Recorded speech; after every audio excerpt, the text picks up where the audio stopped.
I'm Sarah, a tutor at Accountancy Learning, and in today's video, I'm going to be taking you through the financial accounts paper on Level 3 AAT Sample Paper 1, Task 1. So let's have a look.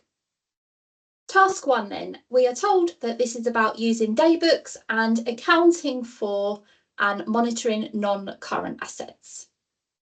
So question 1 then, we've got to start completing some statements. So looking at the first one, we're told that details from credit notes are sent out regarding prompt payment discount, and this will be entered initially into and we've got to select from the drop down here on screen.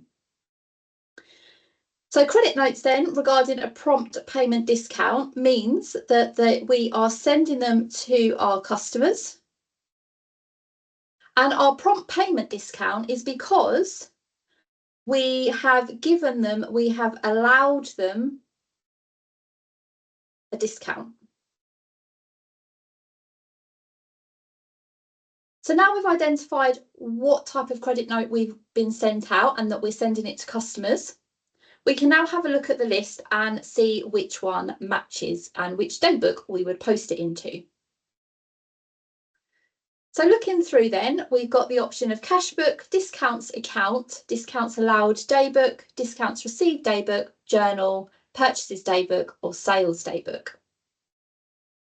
So when we're looking through these, we can see that the cash book is going to be for money that is in and out. The discounts account doesn't really have any bearing because a discount can be allowed or received. And then we've got our discounts allowed daybook and our discounts received daybook. Now pause there because we said discounts allowed. We're allowing our customer a discount. So therefore we're going to put that in our discounts allowed daybook.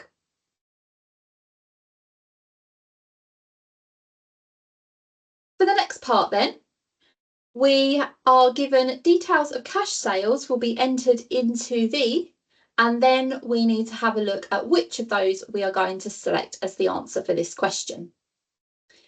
So let's just remind ourselves of what a cash sale is. So they are those when payment is made at the time of transaction. So they're different from credit sales because the customers pay at the time of transaction rather than on receipt of an invoice based on their due dates. If we were dealing with credit customers, we put things into our sales daybook to record all the sales made, and then that would tell us how much is awaiting payment. But when it comes to cash sales, we don't have to worry about our sales daybook at all. And what we do is we actually process them through the bank account. And so therefore, they would be recorded in the cash book. So all of our cash sales would go through our cash book.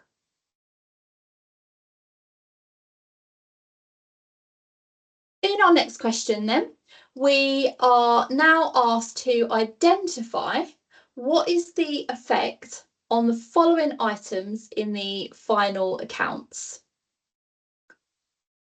So what we are told is that an item of revenue expenditure has been mistakenly classified as capital expenditure. So they're the two differences here that we're going to be looking at, the two types of expenditure that we're going to be looking at.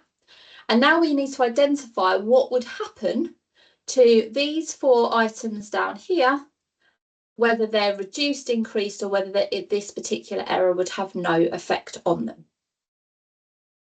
So looking at net profit first of all, so the revenue expenditure is mistakenly classified as capital expenditure.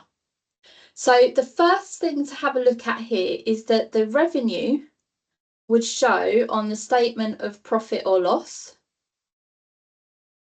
and your capital expenditure would be shown on the statement of financial position. So when we're looking at whether the net profit would be reduced, increased, or no effect, we're going to be concerned about what's on the statement of profit or loss. So as this item of revenue expenditure has actually been put into the capital expenditure, it means that not all of those expenses, not all of those revenue expenses have been calculated within the net profit figure. So our expenses are actually lower than what they should be, which means our net profit is actually going to be increased by this error. Moving on to the next one then, so non-current assets. So again, we're going to be looking at non-current assets is going to be part of the statement of financial position. So if we've mistakenly classified the revenue expenditure as capital expenditure, that means that we are going to have increased our non-current assets because we've classified it as capital rather than revenue. So that is going to be sitting in our statement of financial position as a non-current asset. Next is our current assets. So when we're looking at these two things, we are going to be looking at whether the current assets are going to be affected or not. When we think about our current assets, we are going to be thinking about, in particular, our receivables ledger control account,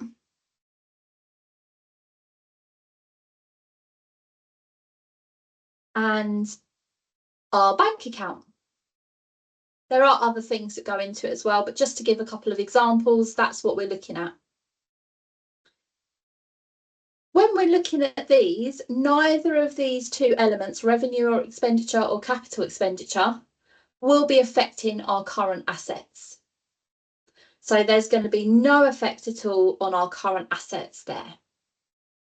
The reason for that is the current assets, again, would show in your statement of financial position.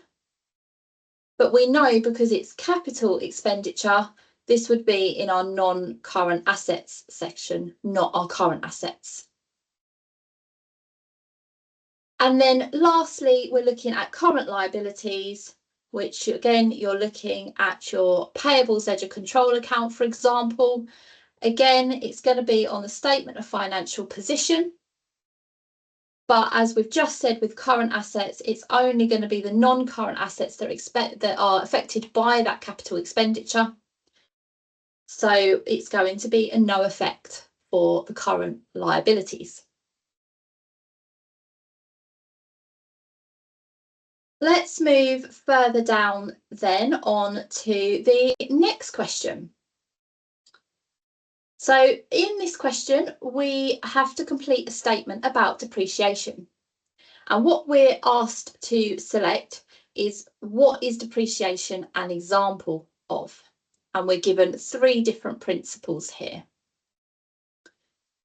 So let's just have a recap of what these particular principles are. So first of all, your materiality principle. So materiality is all about the relative importance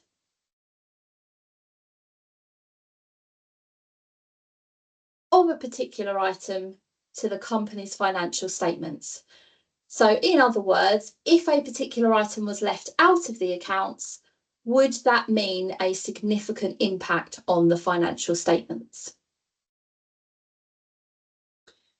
Our business entity principle is having business costs which are separate to owner. So this is where, when a business is incorporated, the owner has completely separate costs to the business. So any money that the owner would then invest would then become capital in the business, and any money that the owner would take out is then drawings. Whereas when you have a sole trader, for example, you may have you may end up combining it because the sole trader is liable for everything. Then looking at your accruals principle in the middle here. So accruals is about matching cost and income. So we have to match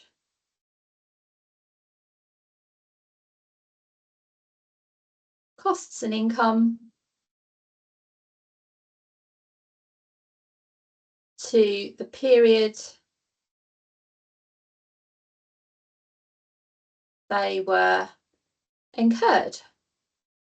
So this is about making sure that the financial accounts are drawn up knowing that each of those costs and each of those items of income actually relate to that financial period. So now if we're taking a look at what depreciation is, depreciation is the cost of an asset, and that cost of the asset is spread over its useful life. So we're going to be looking at useful life of an asset. So when we're looking at which three of these principles to choose, we need to consider what the cost of that asset over its useful life is doing. And actually what that means is that the cost is being spread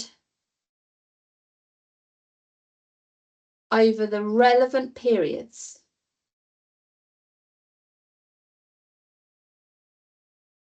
Across its useful life. So only the part of the cost of that asset is being applied in the period in which it is used.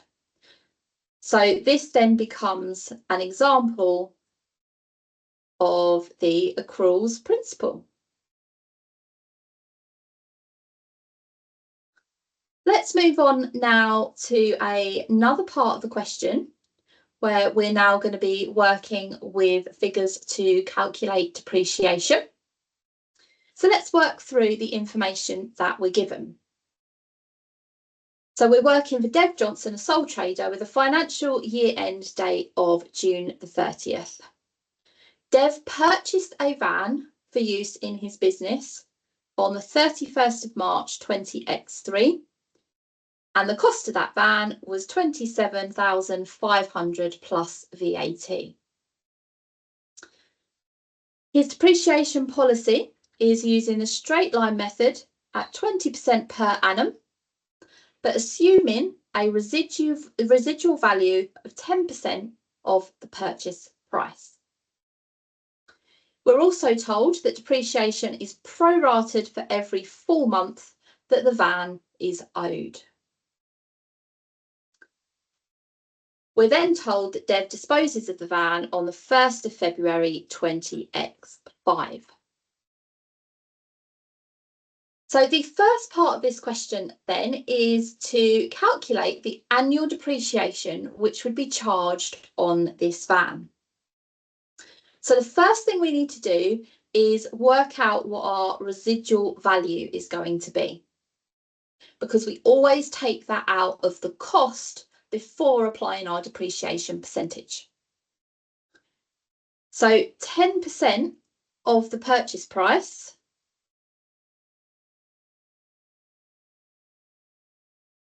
would give you 2,750. So that is going to be your residual value. So when you then take that off, you're left with a figure of 24,750, and that's the figure that you'll be basing your depreciation on. So now to do depreciation of 20%, so we're told it's 20% per annum. It's going to be 20% of 24,750, and that gives you 4,950 annual depreciation. So that's going to be your answer there.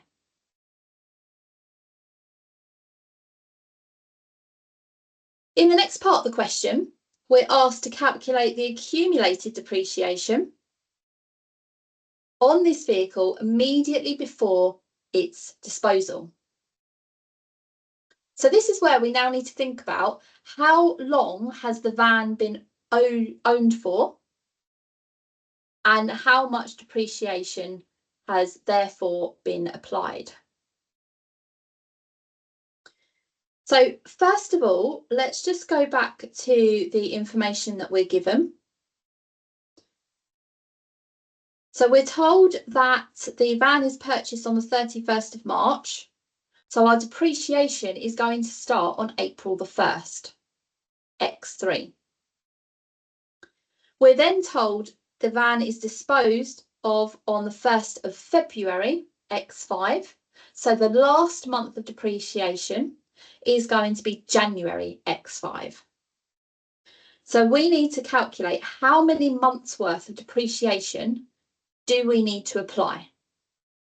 So between April, X3 and January, X5, there's 22 months.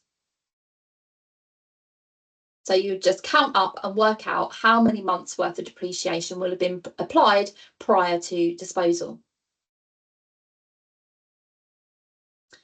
Then we need to work out how much per month are we charging depreciation. And to do this, we can use our annual figure that we've just calculated, 4,950. So that's our annual figure. So that's our 12 months figure.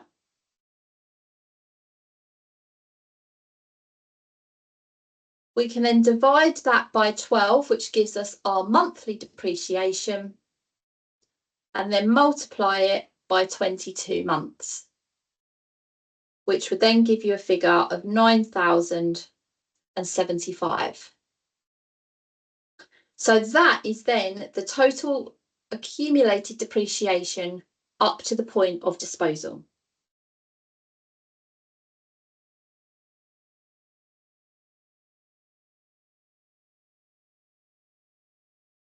In the next part of the question, we are then given a little bit of extra information, and then we need to complete the disposals account for the van and show any amount to be transferred to the statement of profit or loss.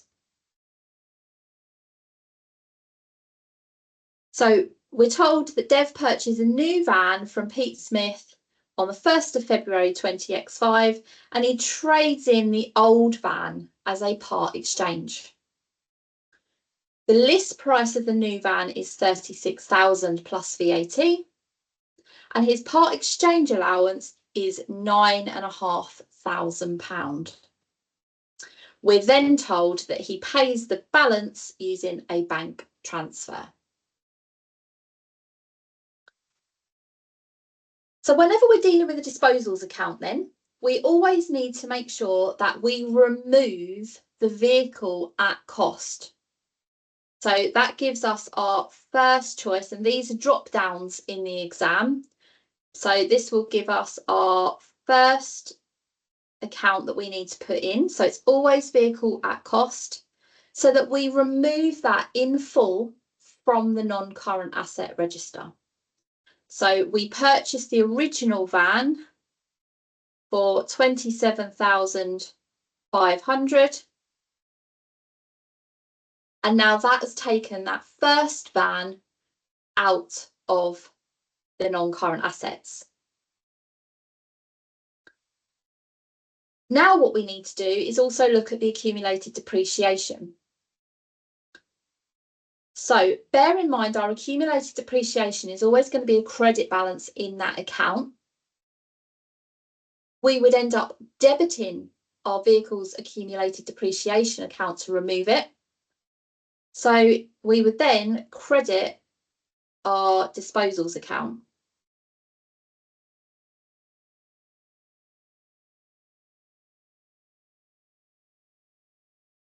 And we worked out up here in the in the previous question that our accumulated depreciation was 9,075.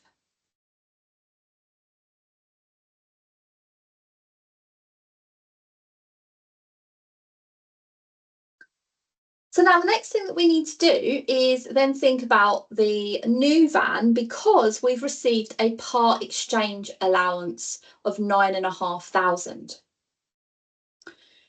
So what does that mean about how we would process that into the vehicles at cost account for the new van? So in the vehicles at cost,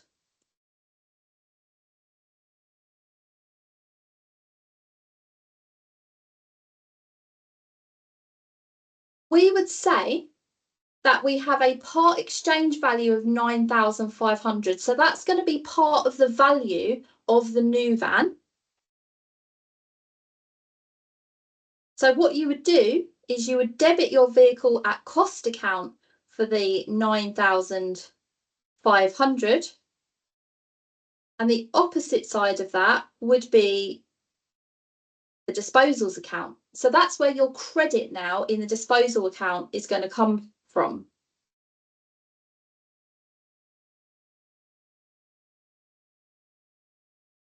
So that is our part exchange value. So we've now taken into account what our part exchange value is.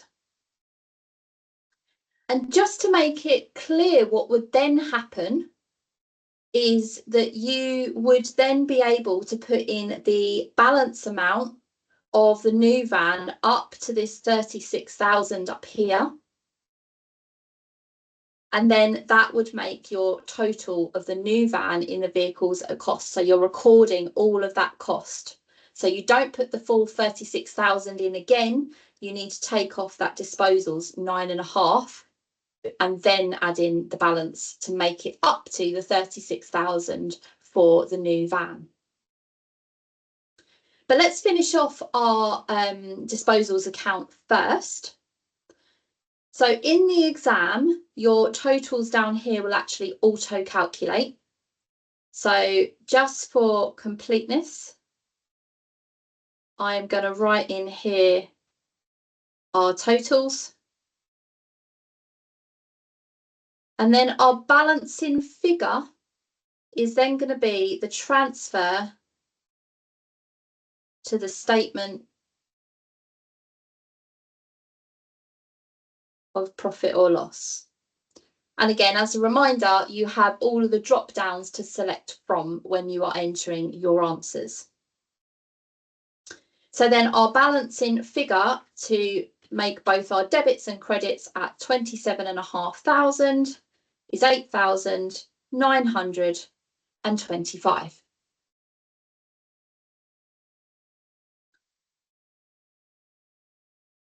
So then the final part of the question we have to look at here is about whether what is the bank transfer that Dev needs to make after his part exchange, and also whether we're going to be disposing whether the disposal is going to be a gain or a loss. So let's have a look then at how we're going to calculate the bank transfer. Now, you're given a really important piece of information in this question, which is that Dev will be paying the full VAT amount which is due on the new van, and you must take that into consideration when answering this question. So we know previously that the new van is 36,000 plus VAT. So you have to now calculate that, 36,000 including VAT, which gives you a total of 43,200. We're told in the question that the full VAT has to be paid over, so we must include that in the bank transfer figure. Don't forget here now, though, we had that part exchange value of 9,500. So we now need to take that into account, because we're not going to pay the full amount over to him because we've actually part exchanged in the old van, which then means we would be left with 33,700 left to pay via bank transfer. So just be careful with that question that you then do include the VAT in that bank transfer.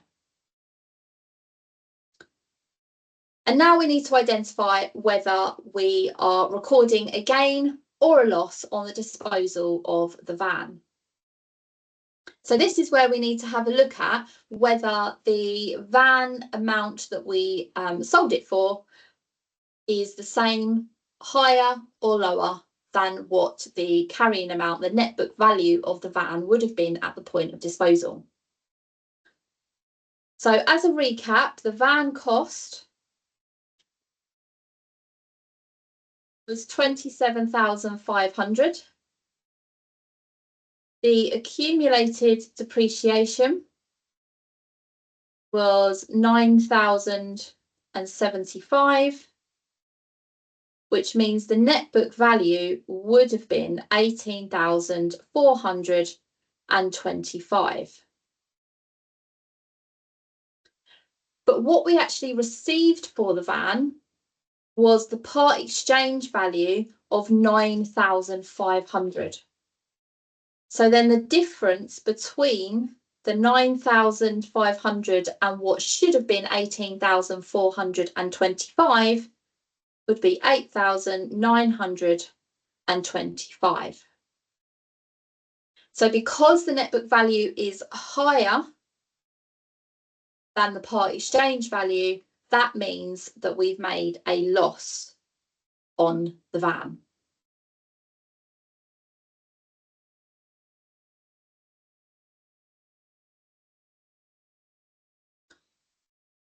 We now need to do a journal to account for the depreciation of the office equipment for the year ending 30th of June X6.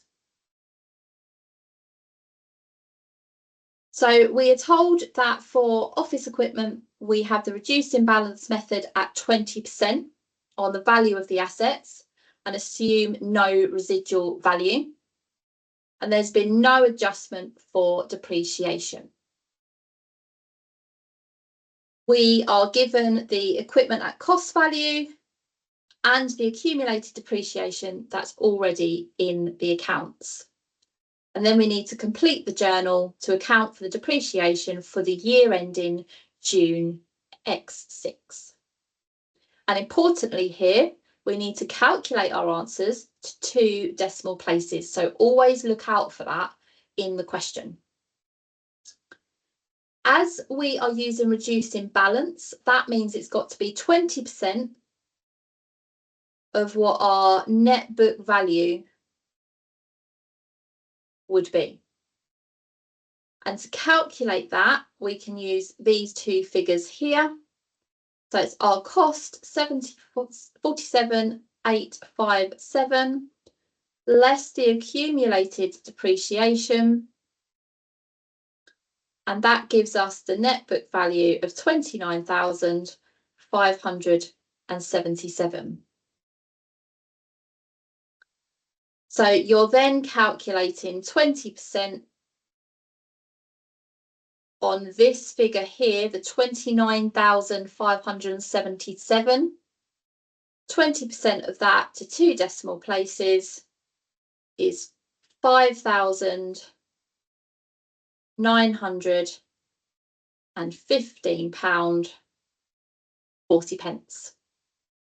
So this is now our figure that we need to put into our journal. When we are putting in a journal for depreciation, again in the exam you'll have a drop down that you can click to choose the accounts from. We're going to need an expense account to expense that cost to the business in that financial period. So that's going to be our depreciation account.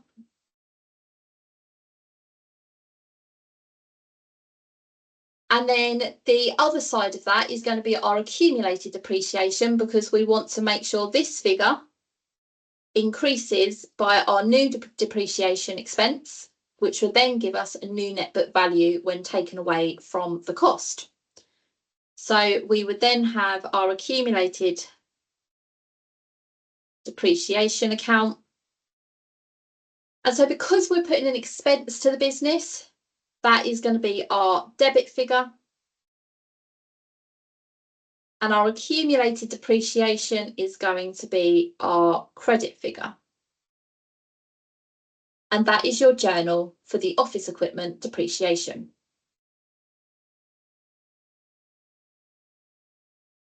And then in the very final part of the question, we are now looking at a reconciliation of the non-current asset register and the general ledger. So we're told that the balance in the general ledger after depreciation is 72,382. And we're told that the balance on the non-current asset register for the carrying amount is 65,282. And then we're given two options, two statements below, and we have to identify whether each of those statements could or could not have caused the discrepancy. So it's important to first of all work out which one of the two is higher. So our general ledger is the higher amount and our non-current asset register is the lower amount. And that's important when you're looking at whether an error could have caused a discrepancy. So looking at the first statement, the depreciation for the year was omitted from the ledger accounts. So if depreciation has been omitted, that means it's been left out of the ledger accounts. So that would mean that the general ledger would be higher than the non-current asset register, because once they apply depreciation, then the balance would be lower. So therefore, because our general ledger is higher, that first one could have caused the discrepancy. Then the second statement that we're given is an acquisition was included with VAT in the non-current asset register. So if we were including VAT in the non-current asset register, this would mean that we're increasing that cost that we've put into the register. In which case it would mean that your non-current assets would be higher rather than lower. So therefore, the second one could not have caused the discrepancy.